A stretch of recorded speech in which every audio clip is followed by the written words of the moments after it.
Hello বন্ধুরা, কেমন আছো তোমরা সবাই? আশা করি অনেক অনেক ভালোই আছো। আর তোমাদের ভালোবাসায় আমিও অনেক ভালো আছি, কারণ তোমরা আমাকে যে পরিমাণে ভালোবাসা দিয়েছ এবং সাপোর্ট দিয়েছ তা আমি কোনোদিন ভুলতে পারবো না। তাই তোমাদেরকে মজা দেওয়ার জন্য আবারও একটি নতুন গল্প নিয়ে হাজির হলাম। গল্পটি শোনার মতো, আশা করি তোমাদের দাঁড়িয়ে যাবে এবং তোমরা হাতের কাজ করতে সবাই হেডফোন নিয়ে বসে যাও। যদি আমার গল্প শুনে মজা পাও তাহলে অবশ্যই আমার চ্যানেলটি সাবস্ক্রাইব করবে। তো চলো বন্ধুরা, আমরা কথা না বাড়িয়ে আসল গল্পে চলে আই।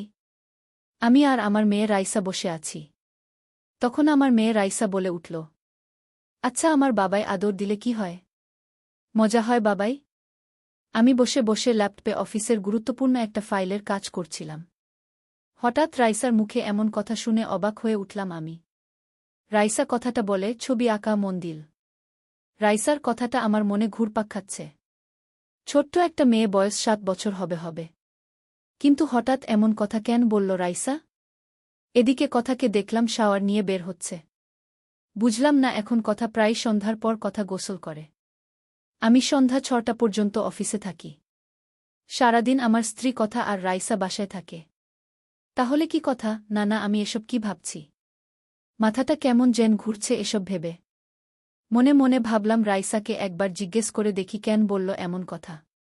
তারপরে মনে হলো না, রাইসাকে বলা ঠিক হবে না। রাত্রে শুয়ে শুয়ে আমি ভাবছি, রাইসা হঠাৎ এমন কথা কেন বলল। আমি কিছুই বুঝে উঠতে পারছি না। আমি আর কথা স্বামী স্ত্রীর। আর আমরা কখনো রাইসার সামনে এমন কিছুই করিনি। এসব আমি ভাবছিলাম, হঠাৎ কথা রাইসাকে ঘুম পাড়িয়ে দিয়ে এসে আমার পাশে শুয়ে পড়ল।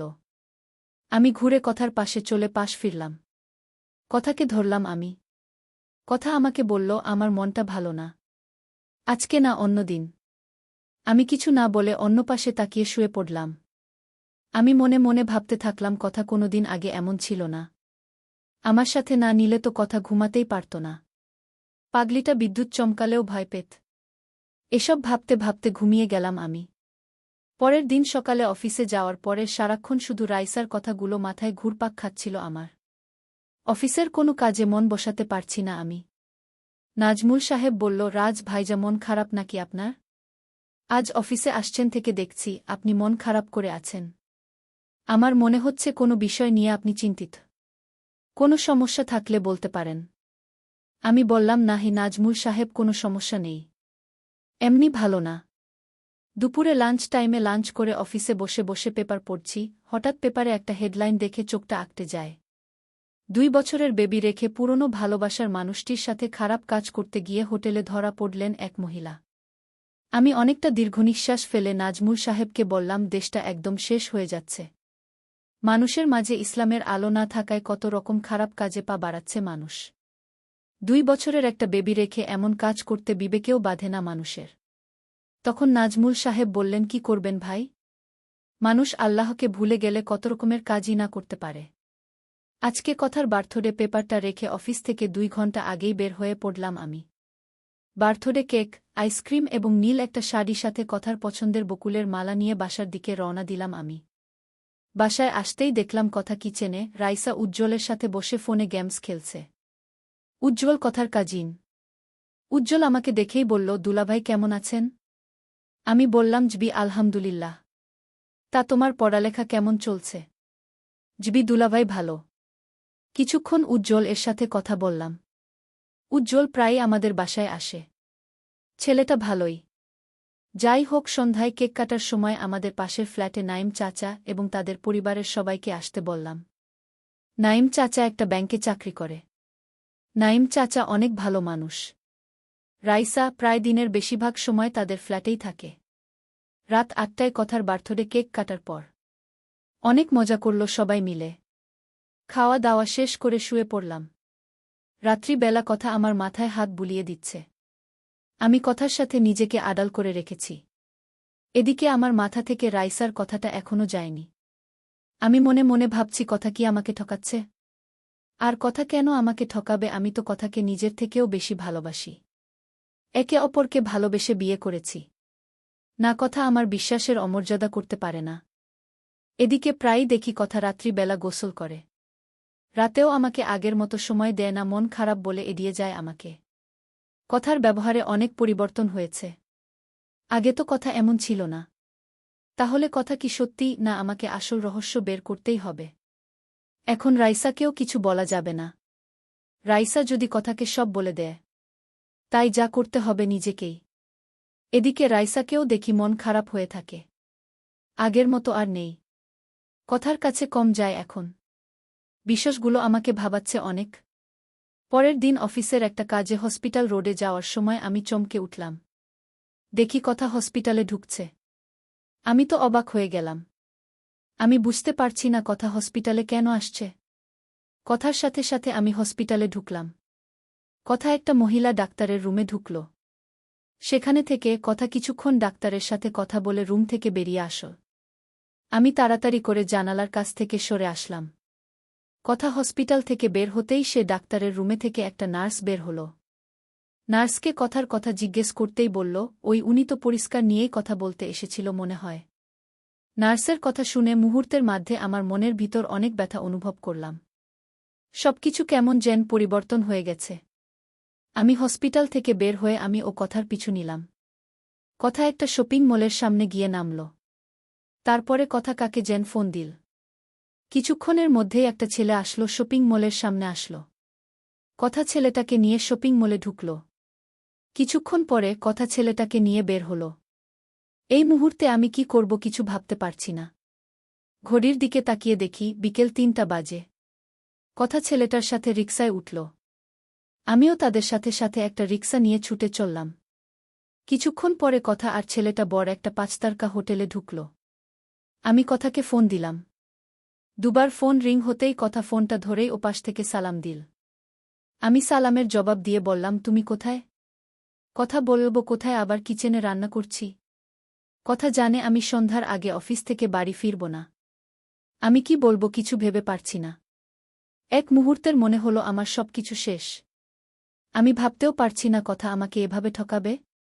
আমার মনের ভিতরটা অনেক ব্যথা করছে। তাহলে রাইসা এইসব খারাপ কাজগুলো দেখেছে।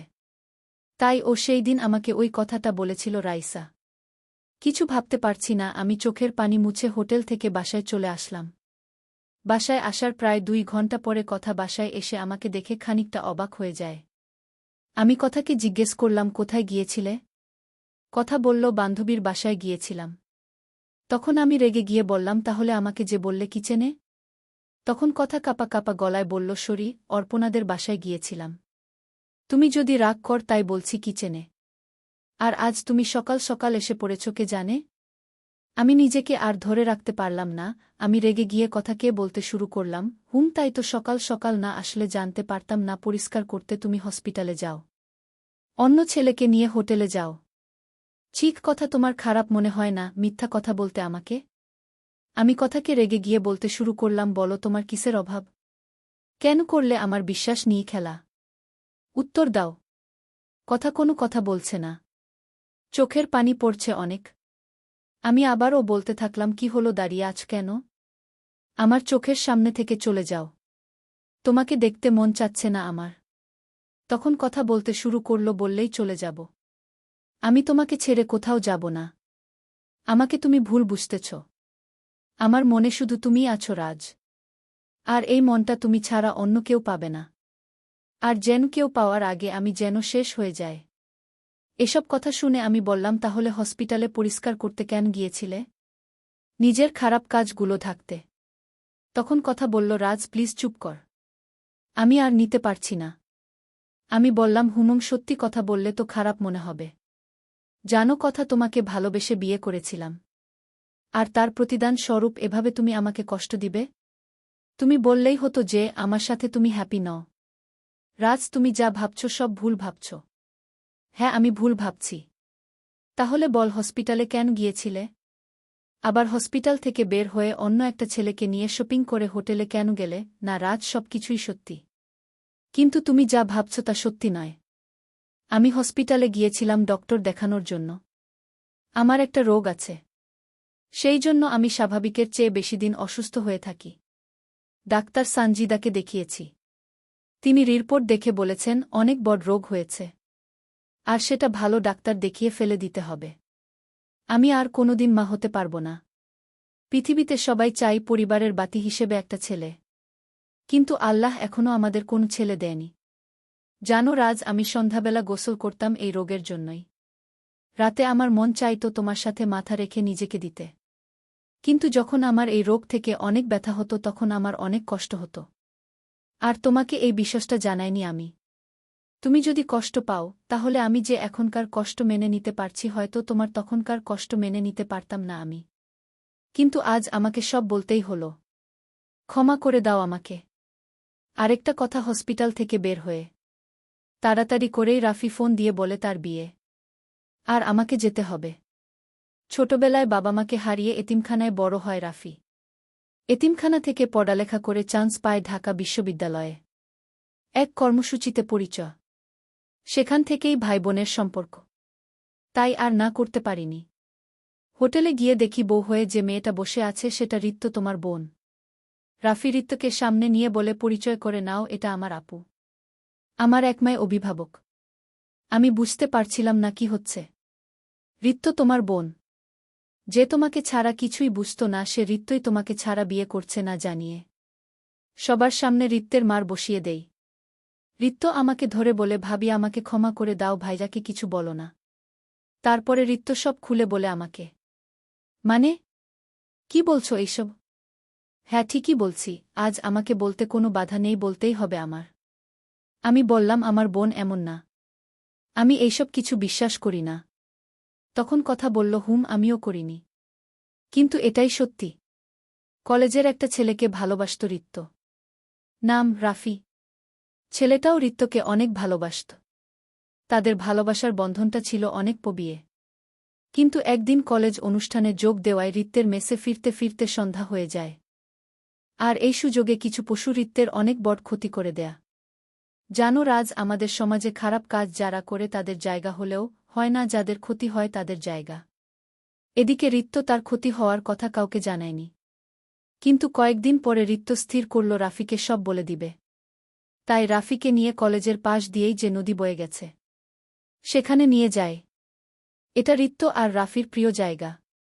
রিত্ত মজা করা বাদ দিয়ে বলতে থাকে, রাফি আমাকে ভুলে যাও। কথাটা রিত্তকে যতটা আঘাত করে তার চেয়ে আঘাত করে রিত্তর পাশে বসে থাকা রাফির মনকে। রাফি চুপ হয়ে যায়। রাফি, তুমি আমাকে ক্ষমা করে দাও। আমি চাই না কোনো খারাপ মেয়ের জন্য তোমার জীবনটা শেষ হয়ে যাক। জানো, আমি ভাইজাকেও বলতে পারিনি। আমি চাই না আমার ভাইয়ার দিকে কেউ আঙ্গুল তুলে বলুক, ওই যে খারাপ মেয়ের ভাই যাচ্ছে। তোমার দিকে কেউ আঙ্গুল তুলে বলুক যে খারাপ মেয়ের স্বামী যাচ্ছে। তাই এই খারাপ জীবন নিয়ে আর বেঁচে থাকতে চায় না আমি। রাফি রিত্তের মার বসিয়ে দিল। কি এই পৃথিবী ছেড়ে চলে যেতে চাও? তবে আমাকে নিয়ে যাও। একা কেন এই পৃথিবী থেকে চলে যাবে? আজ তোমার খারাপ কাজের জন্য এই দেশের কিছু খারাপ ছেলেরা দায়ী। আমাদের মতো পুরুষের ব্যর্থতা নারীদের নিরাপত্তা দিতে পারিনি। নারীরা প্রতিটা পদে পদে নিরাপত্তাহীনতায় ভুগে। আমি তোমাকে নয়, আমি তোমার মনটাকে ভালোবেসেছি। যে জায়গা শুধু আমারই। আর আমি তোমাকে এই সপ্তাহেই বিয়ে করব। পরে একটা সময় সবাইকে জানালেই হবে। হয়তো তোমার ভাইরা রাগ করবে, পরে ঠিকই মেনে নিবে। আর তোমার বিয়েতে এক আপুর সাথে পরিচয় করিয়ে দিব। দুনিয়ার আপন বলতে সে আপুটায়। এইসব শুনে রাজ বলতে শুরু করে, রিত্ত আর রাফি কই? তাদের শাস্তি আছে, ভাইকে রেখে বিয়ে করে নিল। আর তোমার সাথে কোনো কথা নেই। কথা বলবে না কেন? আমি কি করলাম? আমি বললাম কি করছো জানো না? তুমি কেন এতদিন বলনি তুমি অসুস্থ? জানো আমার অনেক কষ্ট হয়েছে। শোনো, আমি চাই তুমি ভালো ডাক্তার দেখিয়ে ফেলো। আমার বংশের প্রদীপ দরকার হবে না। আমার তুমিটাকে চাই যার কাছে বিশ্বাসটুকু জমা রাখা যায়। আজ যদি আমার বড় সমস্যা হতো পারতে আমাকে দূরে সরিয়ে দিতে। আমার কথা শুনে কাঁদতে শুরু করল। আমি বললাম, ওই পাগলি কাঁদছ কেন? আমার কাছে আস। কথাটা বলার আগেই আমি কারো সুখ অনুভব করলাম। শার্টটা কারো চোখের পানিতে ভিজে যাচ্ছে। বুঝতে পারলাম আজ বৃষ্টিপাত ভালোভাবেই হবে। এ বৃষ্টিয়ে ভালোবাসার ভূমিকে নতুন রূপে সাজাতে চলেছে। হঠাৎ রাইসার কথা মনে পড়ল। আচ্ছা বাবাই কাউকে ধরে আদর দিলে কি হয়? ভালো হয় বাবাই? হঠাৎ আমার মনে হলো রাইসা কারো সাথে খারাপ কাজ করছে না তো। কথাকে বিশ্বাসটা জানাতেই বলল, চল রাইসাকে সুন্দরভাবে জিজ্ঞেস করি। যে ভাবা সেই কাজ। রাইসাকে যেয়ে বললাম, মাম্মি তুমি সেদিন ওই কথা বলছো কেন? বাবাই কোনো কথা? তখন আমি বললাম, ওই যে বলেছিলে আচ্ছা বাবাই কাউকে আদর দিলে কি হয়? ভালো মনে হয় বাবাই? এই কথা।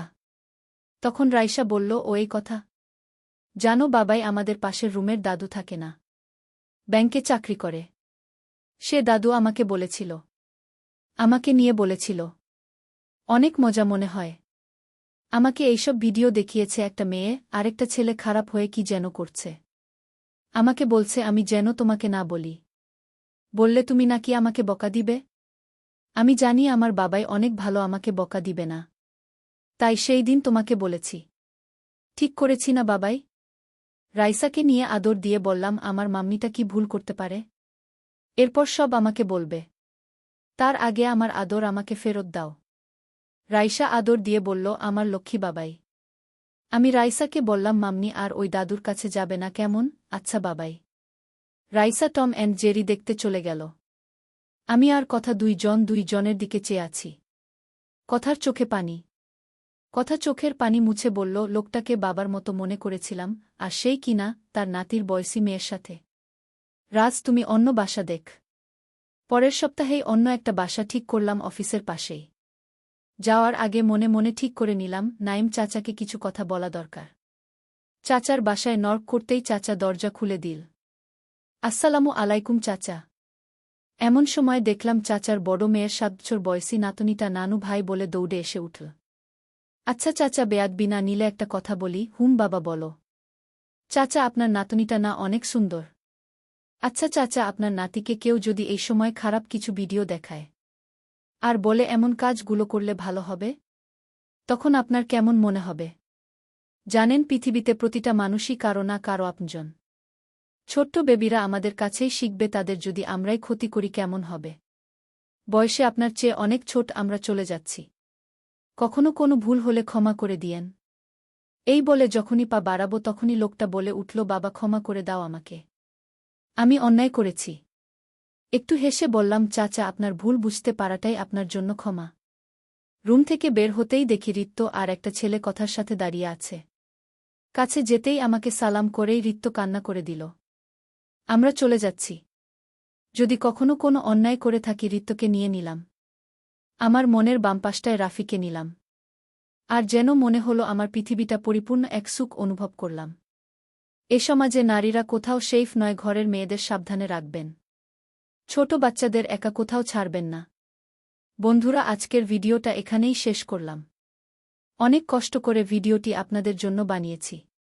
যদি ভিডিওটি আপনাদের ভালো লেগে থাকে তাহলে একটা লাইক করবেন এবং চ্যানেলটি অবশ্যই সাবস্ক্রাইব করবেন, এই আশা ব্যক্ত রেখে আপনাদের কাছ থেকে বিদায় নিচ্ছি আমি। দেখা হবে আগামীকালের নতুন কোনো ভিডিওতে। সে পর্যন্ত সবাই ভালো থাকুন, সুস্থ থাকুন। ধন্যবাদ।